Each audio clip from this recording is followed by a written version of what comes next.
అంత different opinions ఈరోజు project చేస్తున్నారు. కానీ ఈరోజు కార్యకర్తలు కానీ ప్రజలను కానీ డైవర్ట్ చేయడానికి ఏదైతే మీడియా కొన్ని ఛానల్స్ మాత్రమే ట్రై చేస్తున్నాయో వాళ్ళకి మాత్రమే నేను దయచేసి చెప్పాలనుకుంటున్నాను. ఎందుకు స్టార్టింగ్ నుంచి కూడా భూమా కుటుంబం మధ్యన మీరు ఒక విభేదన తీసుకురావాలని ట్రై చేస్తున్నారు నాకు అర్థం కావట్లేదు. ఈరోజు ఒక ఛానల్లో అయితే ఏకంగా మా చెల్లెల్ని కూడా తీసుకొని నేను జనసేనకు పోతున్నానని చెప్పి కూడా టాపిక్ వస్తుంది. అసలు జనసేన టాపిక్ ఎక్కడి నుంచి వస్తున్నారో నాకు అర్థం కావట్లేదు.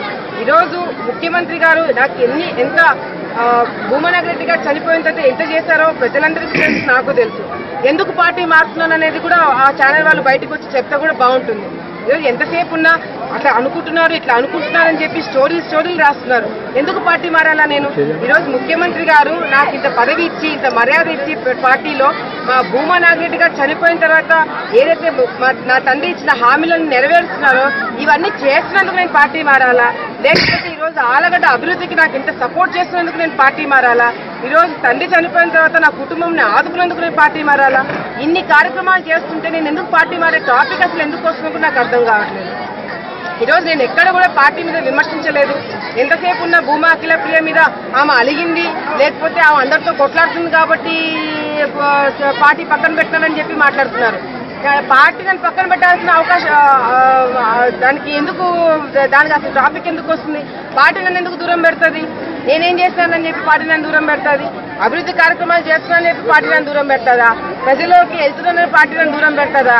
లేదా నా గ్రూప్ నన్ను నమ్ముతున్నానని చెప్పి నన్ను పార్టీ నన్ను దూరం పెడతాదా? ఈరోజు పార్టీకి నేను ఆళ్లగడ్డ తాలూకాలో నేను ఒక అడ్వాంటేజ్ అవుతాను, నన్ను ఎందుకు దూరం పెడుతుంది పార్టీ? ఈరోజు భూమా కుటుంబం అంటే ఏ విధంగా ముందుకు వెళ్తున్నామనేది ధైర్యంగా అందరికీ తెలిసిందే. నేను కొట్లాడుతున్నానని చెప్పి తప్పుగా ప్రొజెక్ట్ చేయడం కూడా కరెక్ట్ కాదు. ఎవరు కొట్లాడట్లేదు నాకు అర్థం కావట్లేదు. ఈరోజు రాజకీయంలో ఉన్నవాళ్ళు జగన్మోహన్ రెడ్డి గారు తెలుగుదేశం పార్టీతో కొట్లాడట్లేదా? తెలుగుదేశం పార్టీ వాళ్ళు బీజేపీతో కొట్లాడట్లేదా? బీజేపీ వాళ్ళు కాంగ్రెస్ తో కొట్లాడట్లేదా? ఈరోజు అందరూ కొట్లాడితేనే ఈరోజు మనం స్టాండ్ తీసుకోగలుగుతాము, ప్రజల కోసం కానీ కార్యకర్తల కోసం కానీ. నా ప్రజల కోసం నా కార్యకర్తల కోసం నేను కొట్లాడితే తప్పని ఎందుకు మీడియాలో చెప్తారో నాకు అర్థం కావట్లేదు. అదే ఒక అబ్బాయి అయ్యింటే అబ్బో చాలా ఫెరోషియస్ లీడర్ అని చెప్పి మాట్లాడతారు. అదే ఒక అమ్మాయి కాబట్టి ఈ అమ్మాయికి పొగరు లేకపోతే హెడ్ వెయిట్ ఇట్లాంటివన్నీ చెప్పి ఈరోజు తప్పుడు ప్రచారం చేస్తున్నారు ఒక ఛానల్ మాత్రమే. దయచేసి ఒకే మెసేజ్ ఇస్తున్నాను, పార్టీకి నాకు ఎటువంటి డిస్టర్బెన్స్ లేదు. నాకు కార్యకర్తలకు కానీ ప్రజలకు కానీ మీరు డిస్టర్బెన్స్ క్రియేట్ చేసి నా పని అనేది నేను చేసుకుంటున్నాను. ఈరోజు అదే ఛానల్ వాళ్ళు నేను జన్మభూమికి వస్తున్నానని మాట్లాడుతున్నారా? నేను 1 వీక్ నుంచి ఒక్కరోజు కూడా మిస్ కాకుండా జన్మభూమి అటెండ్ అవుతున్నాను. ఎక్కడ అలిగి కూర్చుంటా? నేను అలిగి కూర్చున్న వాళ్ళు జన్మభూమికి వచ్చి చంద్రబాబు నాయుడుకి ఓటేమని చెప్పి మాట్లాడతారా? డిఫరెంట్ ఒపీనియన్స్ ఎందుకు తీసుకొస్తున్నారు నాకు అర్థం కావట్లేదు. ముఖ్యమంత్రి గారు నాకు ఇది స్థానం ఇచ్చి ఈరోజు ఇంత మర్యాద ఇచ్చినందుకు నేను ఈరోజు పార్టీకి ఏదో ఒకటి చేయాలా, నేను కష్టపడాలా, పార్టీకి తప్పుడు రిపోర్ట్స్ వెళ్తున్నానని నేను ప్రూవ్ చేయాలా, అది నా ఫైట్. అంతేగాని పార్టీ గురించి నా ఫైట్ కాదు. దయచేసి ఆ క్లారిటీ ఇవ్వడానికి ఈ రోజు నేను మీడియాను కూడా ఇక్కడికి రమ్మని చెప్పడం జరిగింది. అదేవిధంగా నా కార్యకర్తలకి నా ప్రజలకు కూడా ఈ రోజు ఒక మెసేజ్ ఇవ్వడానికి ఈ రోజు ఈ మీటింగ్ కూడా నేను అటెండ్ కావడం జరిగింది.